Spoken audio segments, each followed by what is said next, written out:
eu, né, como vocês podem ver, eu sou um adolescente de 20 anos, mas eu cresci vendo gibis e aqueles HQs, né, da Marvel. E, para mim, foi uma grande alegria quando, alguns anos atrás, eles começaram a lançar aqueles filmes, né, da Marvel, Homem de Ferro.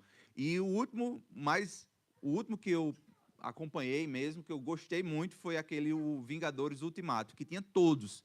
Parecia que você estava vivendo, né, a sua infância lá, e ver o Capitão América e tudo, e aquelas batalhas incríveis, os efeitos especiais. E eu ficava assim, empolgado em ver aquilo que eu imaginava quando criança, ver lá. Sendo que em Gênesis 32, a luta de Jacó com esse homem, com esse anjo, não é tão cinemática, não é tão detalhada.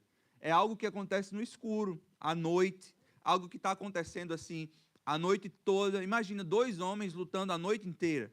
Não deve ser muito empolgante assistir esse tipo de luta, né? Mas a gente vê que ele está lutando e ele sendo preparado.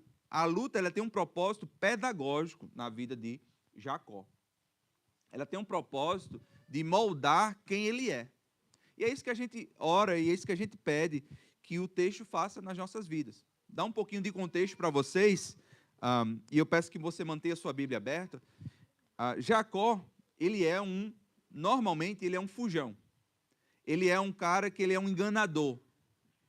Ele está agora diante desse texto com uma oportunidade de enfrentar não só o seu passado, enfrentar a sua família, mas ele também está sendo convidado por Deus a encarar o seu futuro. 2 encontros vão acontecer aqui, 2 encontros com o divino. E esses encontros vão moldar a forma como Jacó se relaciona com Deus. Isso são evidências de um crescimento do próprio Jacó. A gente vê um Jacó sendo transformado e está sendo preparado para se encontrar com Esaú. Os 2 encontros, se você observar, os 2 encontros de Jacó com Esaú começam com hostilidade. Você vê que Jacó teme, vem 400 homens aí. Também o encontro com Deus começa com luta. Mas nos 2 encontros, tanto a reconciliação com seu irmão, quanto a bênção do Senhor para Jacó, ele prevalece, o próprio Jacó vai prevalecer. Então nós vemos claramente Deus preparando o seu filho Jacó nesse encontro. São alguns encontros de Jacó que acontecem com anjos, né? Se você lembra, no capítulo 28, ele se encontra com um anjo em Betel. Depois, agora no capítulo 32, 2 vezes, em Manaim, no início do capítulo, e em Peniel.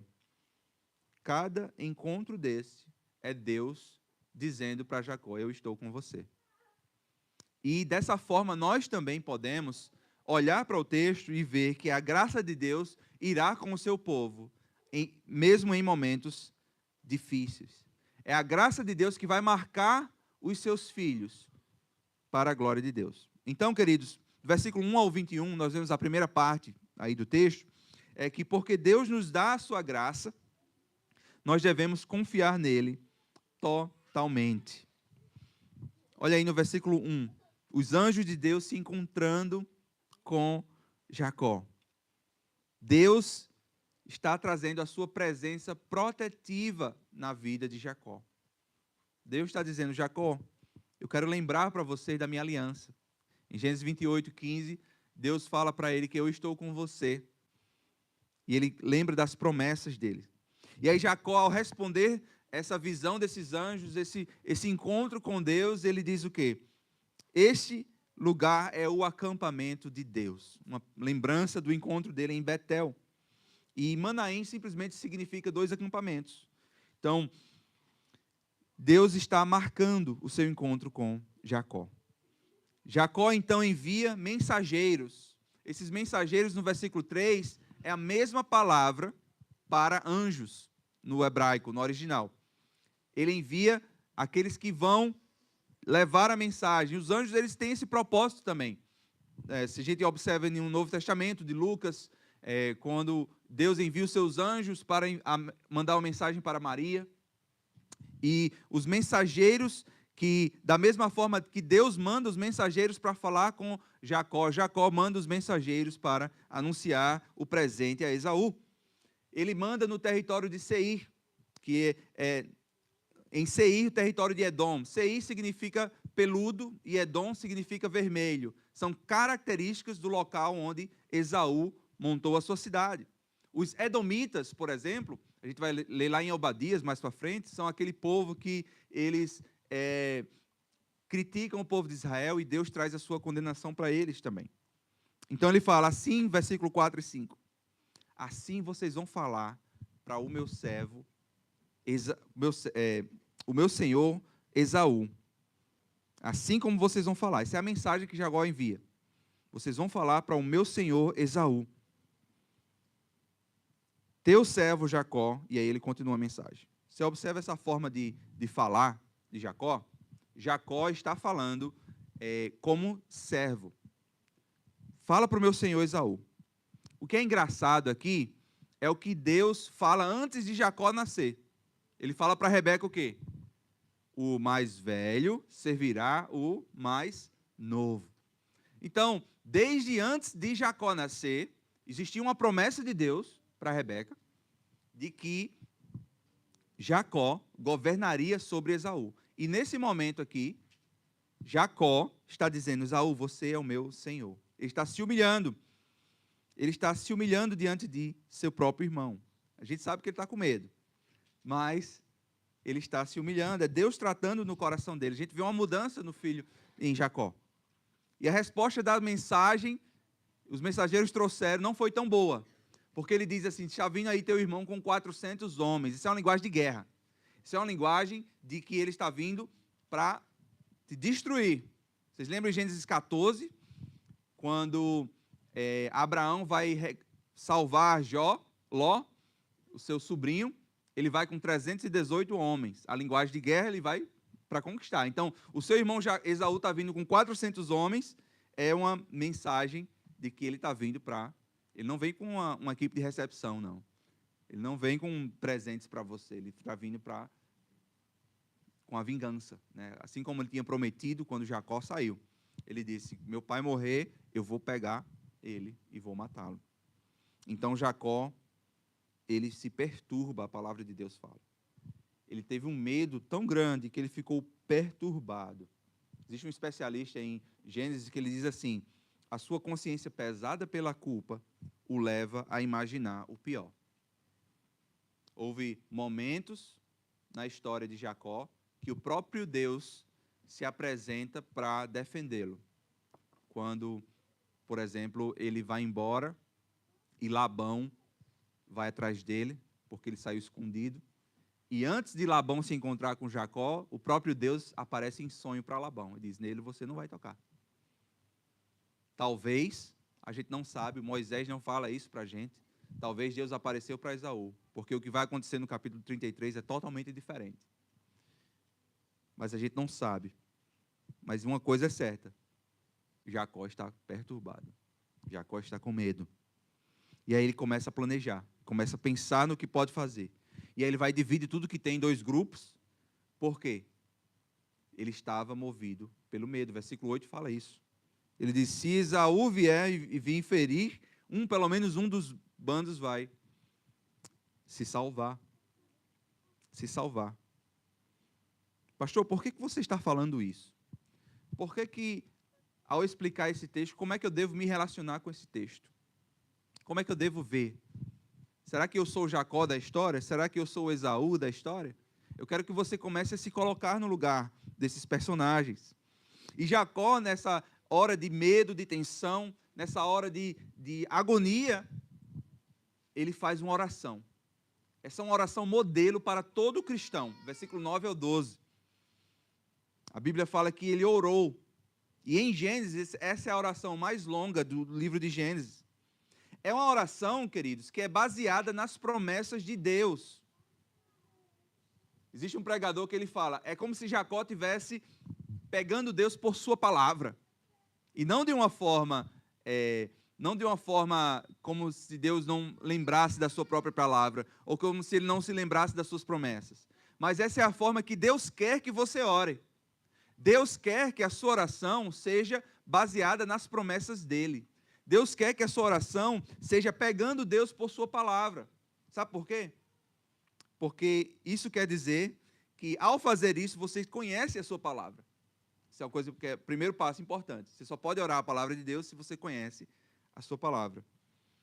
Mas também, ao orar dessa forma, o nosso foco muda.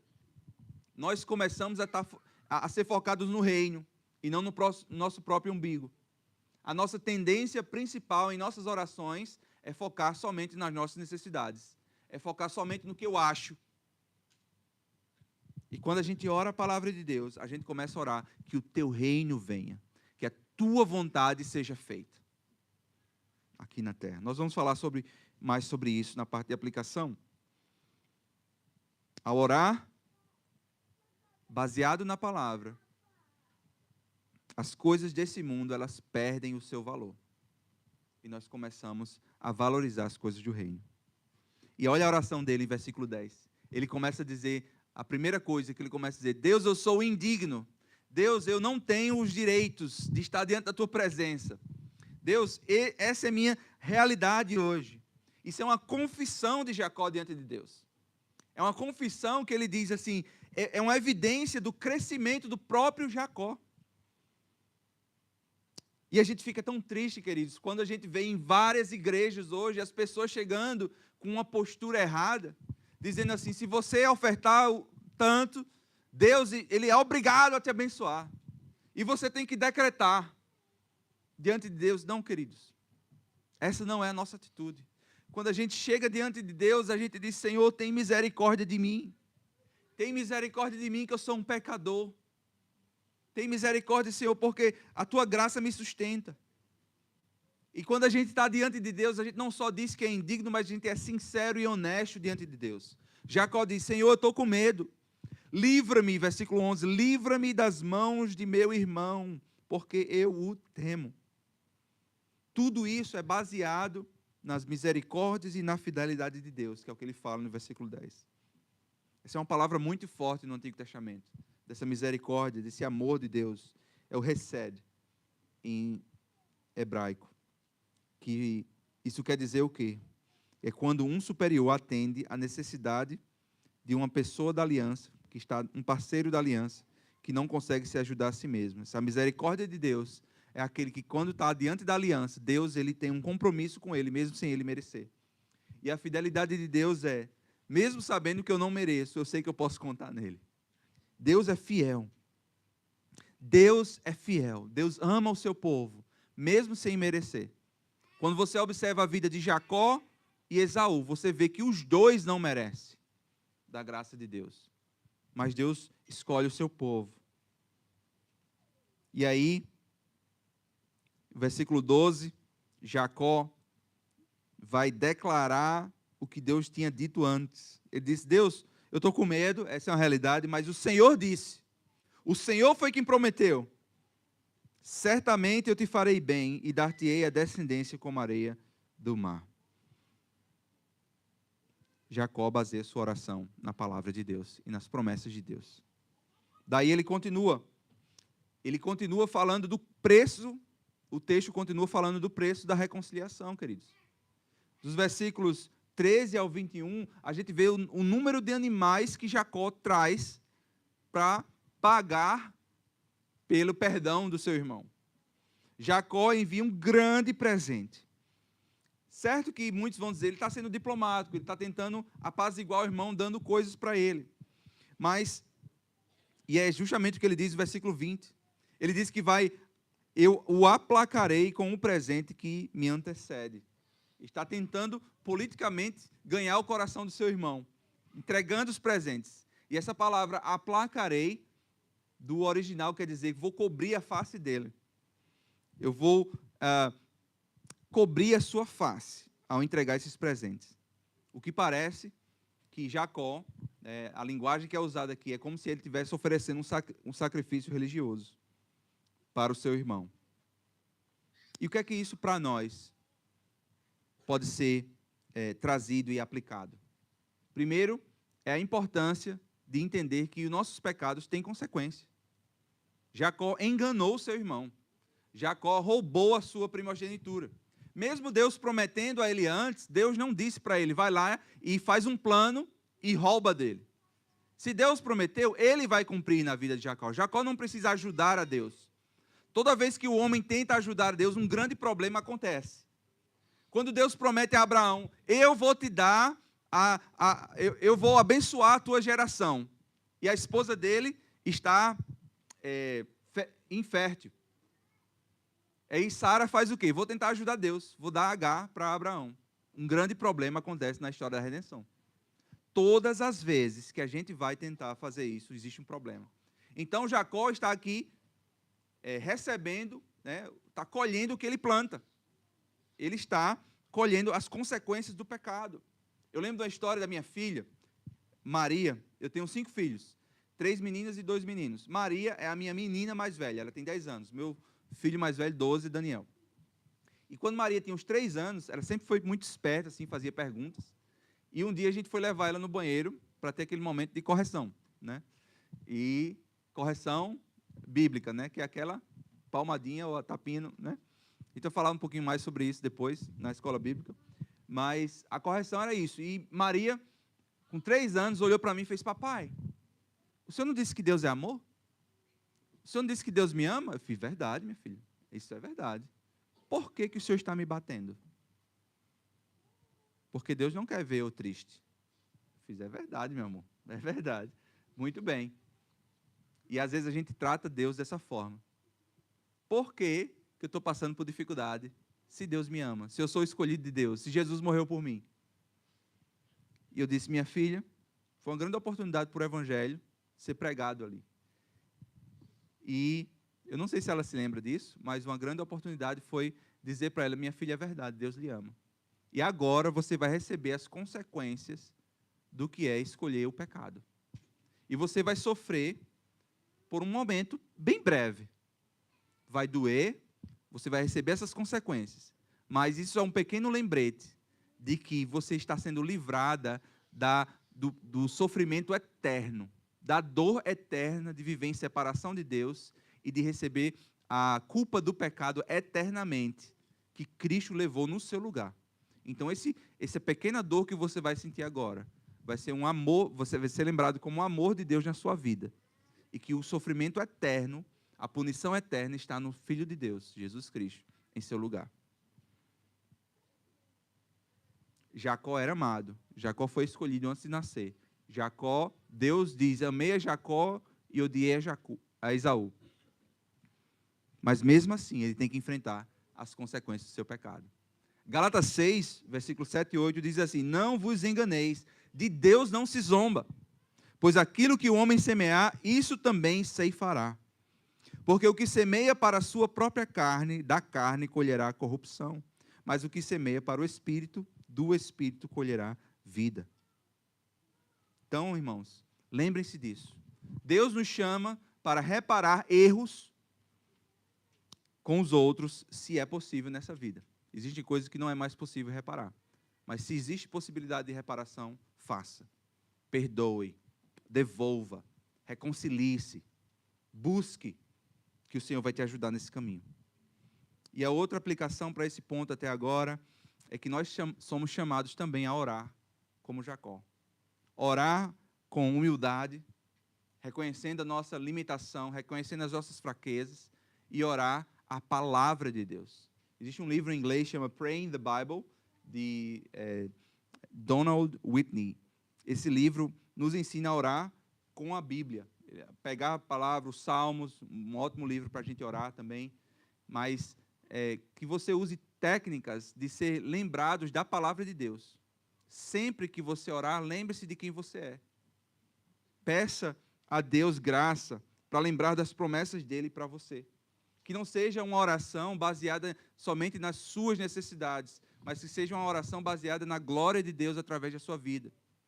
Porque o desejo de Deus é que a sua glória seja transmitida através da sua vida e da minha. Então, vai ter momento que você vai estar em sofrimento, mas que esse sofrimento serve para dar glória ao Senhor. Amém? Vamos continuar o texto? Do versículo 22 ao 32, a gente vê o que é que Jacó faz para se encontrar com Deus. Ele se levantou na mesma noite, pegou todo mundo e mandou atravessar o Val do Jaboque. O Val do Jaboque é um lugar onde o rio está mais baixo e eles conseguem atravessar a pé. Então, Jacó passa todo mundo. Esse Val do Jaboque fica mais ou menos 30 quilômetros para se encontrar com o Rio Jordão. E Jacó passa todo mundo, os filhos, as mulheres, as servas. E quando ele está sozinho, nesse momento que ele está só, quem é que aparece? Um homem. Quando Jacó está sem suas posses, quando Jacó está sem sua família, Deus vem ao encontro dele. É importantíssimo lembrar que Jacó não vai buscar essa briga. Essa briga vem até ele. A luta de Jacó a noite inteira vem até ele. Certo que muitos, até comentaristas, vão dizer que Jacó podia estar imaginando que era alguém de Esaú, querendo pegar ele já. E ele já vai se defender. Mas é no momento que ele está só que Deus vem até ele. É o momento que Deus usa para nos encontrar. Fora das nossas máscaras, fora das nossas posses, quem realmente nós somos quando ninguém está vendo. Quem é você? Deus vem te encontrar nesse momento. Então ele lutava com esse homem, uma tensão enorme na história, falando sobre essa luta. Mas a luta não foi iniciada por Jacó. Deus é que vem ao seu encontro. Deus é que vem e luta com ele. Mas no versículo 25, fala que o homem, vendo esse homem, que nós cremos que aqui é uma imagem da pré-encarnação do próprio Cristo. Existem momentos no Antigo Testamento que os anjos aparecem, e aí a gente vê, por exemplo, o profeta Isaías se curvando diante dos anjos, e os anjos dizem aqui, não me adorem. Não. Mas nesse momento aqui, quando em alguns momentos, como Abraão se encontra com alguns homens, o próprio Josué, no Josué capítulo 5, esses anjos e esses homens, eles recebem a adoração. Então nós cremos aqui que a melhor explicação para esse texto é que é o próprio Cristo pré-encarnado. E aí, ele luta a noite toda com ele. E aí o versículo 25 fala, vendo este que não podia com ele. Você está lendo o texto, né, a leitura normal do texto é que um homem especial, um anjo de Deus, vem e luta com Jacó. Você em algum momento pensa assim, realmente, Jacó é muito mais poderoso do que esse anjo. Realmente, Jacó tem realmente a força nele para destruir um anjo de Deus. Eu acho que ninguém vai pensar dessa forma. Ninguém pode imaginar que Deus é mais fraco que o homem que ele criou. Então, por que a Bíblia fala que ele não podia com Jacó? Vendo este que não podia com ele. Ele tocou a juntura de sua coxa. Você vê quão poderoso é esse homem que, para encerrar a luta, ele somente toca. E o toque na juntura da coxa, nessa parte, desloca a articulação dele. Com certeza não foi difícil para esse anjo fazer isso. É um toque da graça de Deus. E nesse lugar, onde Deus se encontra com o homem, é um lugar onde ele vai, a partir desse encontro, ele vai ser manco pelo resto da vida.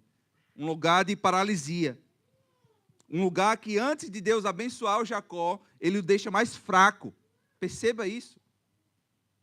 O próprio Deus, querendo abençoar Jacó, querendo ser canal de bênção para que ele cumpra as promessas na vida de Jacó, ele faz o quê? Ele deixa Jacó mais fraco. Ele deixa Jacó marcado. E ele, pelo resto da vida, vai mancar. E cada vez que ele está mancando, ele está se lembrando que a graça de Deus é com a minha vida. Que Deus é bom comigo. E toda vez que ele anda dessa forma, ele está sendo lembrado que Deus cumpre as suas promessas, que Deus me protege, que Deus envia o seu anjo, que Deus fala no sonho com Labão, que Deus me protege do meu irmão, que Deus é o Deus das minhas próximas gerações. Você está vendo como a fraqueza tem um poder pedagógico na vida do servo de Deus? Então Deus o deixa manco. E ao ficar manco, Jacó não desiste. Deus está tratando na sua persistência. Ele diz: não te deixarei ir se não me abençoares. A fraqueza de Jacó o leva para perto de Deus. É um lugar onde Jacó, ao ser tocado pelo Senhor, ele vai para perto de Deus. A articulação de sua coxa se deslocou, mas ele continuou a se agarrar em Deus. Quanto mais a gente se apega ao Senhor, menos de nós passado para os outros. E muitos, ao invés de caminhar e se agarrar em Deus e se apegar nele, muitos têm confiado nos seus próprios relacionamentos, muitos têm confiado nas suas próprias posses, muitos têm confiado nos seus próprios pecados ocultos. Jacó, ele vence aqui por reconhecer a sua fraqueza. Jacó vence não por sua força, mas na oração, mas na submissão ao Senhor. E um momento que vai mudar a vida de Jacó é o versículo 27, quando o anjo, o homem Deus, pergunta: qual é o teu nome? Essa pergunta é fundamental na vida de Jacó. Porque em Gênesis 27, a história quando ele engana o próprio pai, o pai pergunta para ele: como é o teu nome? Ele diz: eu sou Esaú, o teu primogênito. Para conseguir as bênçãos de Deus, ele engana, ele manipula a situação. Às vezes a gente quer manipular a situação para mostrar que a gente está bem. As redes sociais é o que faz isso demais. A gente quer mostrar para os outros. Quando Deus, que vê por trás da tela, Deus olha para o nosso coração e Deus pergunta: qual é o seu nome? Qual é o meu nome? E aí ele traz a confissão dele. E a maior confissão da vida dele é dizer o nome dele de verdade. É dizer: eu sou Jacó. Antes, Jacó significava o enganador. Ele confessa o seu nome.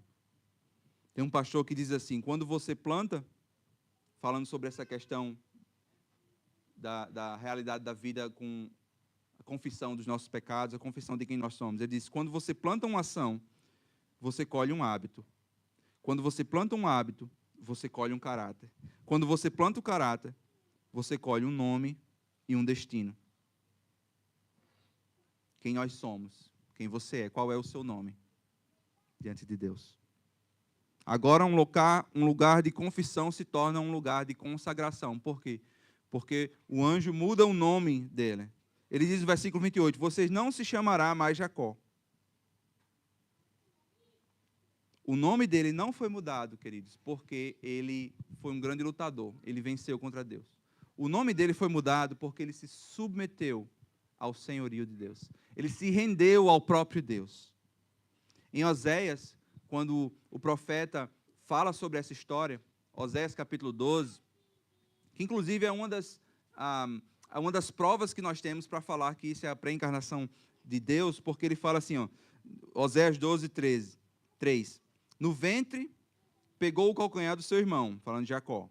Na sua força lutou com Deus. Mas o versículo 4 diz assim, lutou com o anjo, Deus e o anjo, e prevaleceu. Ele chorou e suplicou. Em Betel o achou e ali falou conosco. Jacó, ele suplica, ele chora diante de Deus. Esse foi realmente marcado por Deus. E Deus muda o seu nome. De Jacó, agora passa a ser Israel. Uma observação que eu quero trazer para você é que, em Gênesis, quando Deus muda o nome de alguém, normalmente, de Abrão para Abrão. Quando a gente lê a história depois, o Moisés nunca vai mais voltar para o nome Abrão. Vai ser sempre Abraão. Sarai para Sara. Ele sempre, agora, é uma nova pessoa. Só que não é assim com Jacó. Jacó muda para Israel, mas às vezes ele volta para Jacó. E às vezes ele volta para Israel. Tem um autor até que fala assim, que a obra transformadora de Deus está estabelecida em princípio na vida deste homem, como declara o novo nome, mas levará uma vida inteira para que esse princípio se manifeste plenamente. enquanto Israel viver aqui na terra, parte dele será sempre Jacó. Que ensinamento importante para a gente é lembrar disso. É que nós estamos num momento, quando nós cremos no Senhor Jesus, nós vivemos aqui na terra, numa mudança de mente e numa luta contra o pecado. Nós somos amados, nós somos adotados por Deus, nós somos santos em relação à nossa posição diante de Deus, porque Cristo nos alcançou, mas ainda enfrentamos lutas aqui. Existe a luta da santificação, do processo de santificação das nossas vidas. Existem duas naturezas em nós, o que Martinho Lutero falava, que nós somos ao mesmo tempo justos e ao mesmo tempo pecadores. Estamos nessa luta enquanto vivemos no corpo, enquanto vivemos no mundo. Então, queridos, a nossa santificação, na verdade, é um processo constante de perder para Deus. Nós precisamos lembrar disso, nós precisamos perder para Deus para que nós possamos ganhar ou vencer com Deus. Parece contraditório, né? Nós precisamos perder para Deus, para a nossa carne, nós precisamos ser marcados por Ele. E enquanto nós somos santificados, nós vamos vencer com Ele, com a graça que Ele nos dá. E é isso que diz o versículo 31. Veja o versículo 31, o final da história. Nasceu-lhe o sol, quando ele atravessava Peniel, e manquejava de uma coxa. Por isso, os filhos de Israel não comem até hoje o nervo do quadril na articulação da coxa. Ele manquejava de uma coxa. Aqueles que têm uma experiência real, verdadeira com Deus, são marcados por sua graça. E é por causa disso que nós podemos fazer uma coisa que é totalmente contraditória, totalmente contraintuitiva em relação ao mundo. O mundo, a mentalidade do mundo, ela se gloria na sua força. Eu tenho que mostrar quanto de dinheiro eu tenho, quanto de autoridade ou poder eu tenho, quanto de força eu tenho, quantos seguidores eu tenho, para que você me escute, para que você valide o meu discurso. Mas na vida do Evangelho é totalmente diferente. Na vida do Evangelho, eu vou mostrar quanto eu sou manco, quanto eu sou pequeno, quanto eu sou falho, e que você, através do meu discurso, olhe para Cristo e seja alcançado por sua graça e pelo seu amor. E para que você que veja que como Deus usa uma pessoa tão pequena, tão falha, tão pecadora, e como Ele é grande, sua graça é maravilhosa. Essa é a verdadeira arma do cristão, que na sua fraqueza ele se gloria para que Cristo seja exaltado. O apóstolo Paulo, queridos, ele foi um dos maiores homens da fé que nós temos nas Escrituras. 1/3 do Novo Testamento foi escrito por Paulo. A palavra de Deus fala que ele chegou a ter experiências que ele não podia nem contar na Escritura. Chegou a tercer os céus e revelações incríveis, mas em 2 Coríntios, capítulo 12, o apóstolo diz assim, versículo 7, ele diz: para que não me ensoberbecesse, com a grandeza das revelações foi imposto um espinho na carne, um mensageiro de Satanás, para me esbofetear, a fim de que não me exalte. Por causa disso, pedi 3 vezes ao Senhor que afastasse de mim. E o Senhor me respondeu: claro, eu vou fazer isso. O Senhor disse: você é águia, não é galinha. O Senhor disse: você é cabeça, não é cauda. Eu vou te exaltar, meu filho. Eu vou te dar riquezas desse mundo. Foi isso que Deus disse? Não. Não. O que Deus disse para ele é: a minha graça te é suficiente. A minha graça te basta. Porque o poder se aperfeiçoa na fraqueza. Paulo faz o quê? Eu vou me rebelar contra esse Deus? Não. Paulo diz: de boa vontade. Pois me gloriarei nas fraquezas, para que sobre mim repouse o poder de Cristo. Queridos, o Evangelho nos leva a rejeitar a adoração de homens. O Evangelho nos leva a rejeitar o que esse mundo exalta. O Evangelho nos leva a Cristo. Paulo diz: pelo que sinto prazer nas fraquezas, nas injúrias, nas necessidades, nas perseguições, nas angústias, por amor de Cristo. Porque quando sou fraco, então eu sou forte. Se o amor de Deus é baseado nas coisas que Ele te dá, nos lugares que Ele te leva, nas experiências que você tem, então Deus odiou Paulo. Mas Deus amou tanto seu servo Paulo. Deus tinha um propósito tão grande na vida dele, que ele foi náufrago, foi mordido por cobra, foi apedrejado, blasfemaram contra ele, mentiram, enganaram. No final da sua vida ele estava sozinho, com frio, rejeitado. Pessoas que estavam do lado dele na hora do tribunal viraram contra ele. E ele disse que Cristo é glorificado na minha fraqueza. De maneira nenhuma eu vou me rebelar, de maneira nenhuma eu vou rejeitar isso. Eu vou me alegrar, eu vou tornar como um motivo de orgulho, de boa vontade eu vou aceitar isso. Não é que a gente vai ficar buscando sofrer, queridos, mas quando a gente sofre pelo Evangelho e Cristo é glorificado, a gente se alegra. O que é viver para a glória de Deus? É viver se desgastando constantemente para que o Senhor seja glorificado através de você. Você como um marido ou como esposa, o que é amar o seu esposo é você abrir mão dos seus direitos para perdoar. O que é ser um pai ou uma mãe? É você se desgastar constantemente. O mundo hoje prega que não tenham filhos. Não tenham filhos porque é gasto, não tenham filhos porque vai tirar de você o seu sono, vai tirar de você os seus projetos. A Bíblia diz, tenham filhos porque eu vou abençoar a próxima geração. Tenham filhos porque os filhos são herança do Senhor. Benditos são aqueles que enchem dele a sua aljava. Nós vivemos uma vida contra a cultura, queridos. Nós queremos ver pessoas desejando ter mais filhos naturais e desejando também ter mais filhos espirituais. Nós não queremos crescer como igreja somente com transferência de membros de outras igrejas para cá.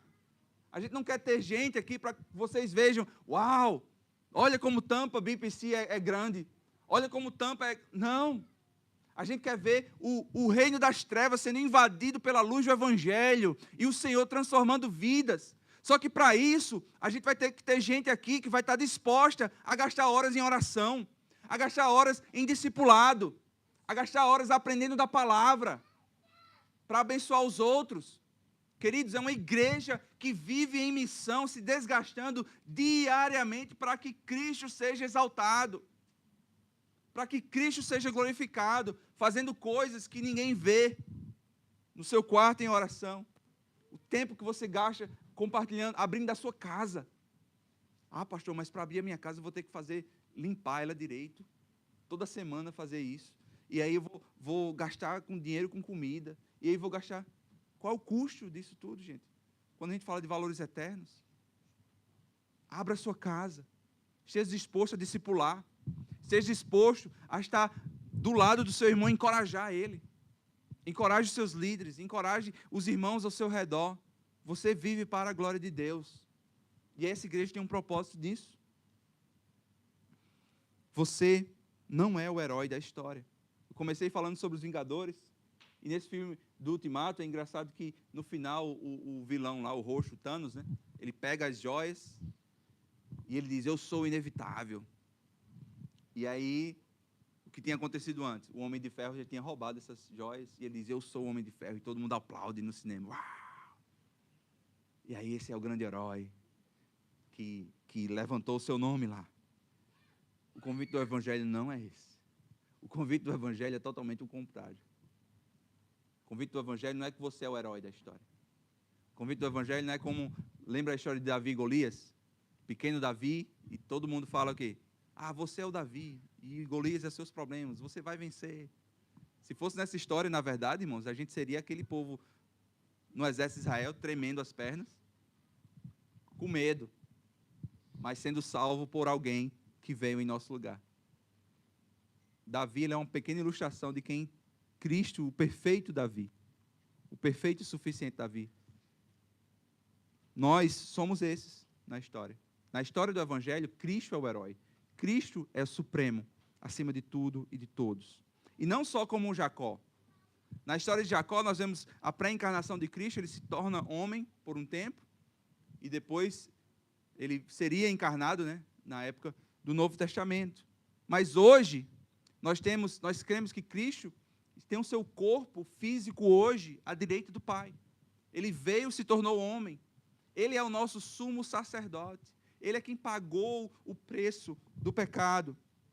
Cristo, ele assume a sua forma humana de uma vez por todas. E porque ele é homem, ele sabe o que você passa. Ele sabe as suas tentações. Ele sabe das suas fraquezas. E ele pode transformar a nossa história. Amém, queridos? Amém. A minha oração é que, entendendo sobre quem Cristo é, nós possamos caminhar para mais perto dele. Mais perto dele. Assim como Jacó, quando foi marcado na sua coxa, ele não deixou sair, ele foi se projetando e agarrando com Deus, que nós possamos nos agarrar no Senhor e dizer, Senhor, sem ti nós não podemos. Sem ti nós não conseguimos. Amém? Amém. Vamos orar. Senhor, nós